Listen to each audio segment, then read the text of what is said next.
મહિનાના ત્રીજા શનિવારે કલેક્ટરશ્રીના અધ્યક્ષસ્થાને એક સંકલન બેઠક મળતી હોય છે. એ રૂટિન સરકારના આદેશ મુજબ છે.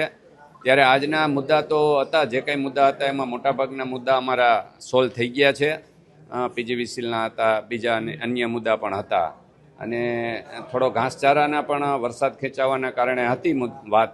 તો એના માટે અમે સરકારમાં પણ રજૂઆત કરી છે અને કલેક્ટરશ્રી પણ એમાં સૂચનાને નીચે આપવાના છે. એટલે રાજકોટ જિલ્લાના જે વિસ્તારમાં વરસાદની ખેંચ છે અને ઘાસચારા માટે, માલધારીઓ માટે અને ખેડૂતો માટે અમે ગુજરાતના મુખ્યમંત્રી આદરણીય ભૂપેન્દ્રભાઈ પટેલને પણ આના માટે અમે રજૂઆત કરી છે અને અમને ખૂબ એમાં પોઝિટિવ સકારાત્મક જવાબ મળ્યો છે. એટલે જ્યાં જરૂરત હશે ત્યાં સરકાર ચોક્કસ મદદ કરશે.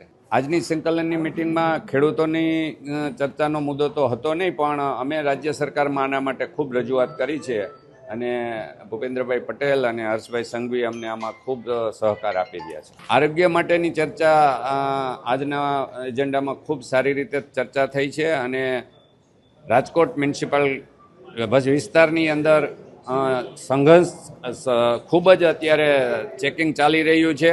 ફૂડમાં જો કોઈ ભેળસેળ કરશે કોઈ પણ પ્રોડક્ટમાં તો એમાં કોઈને છોડવામાં નહીં આવે.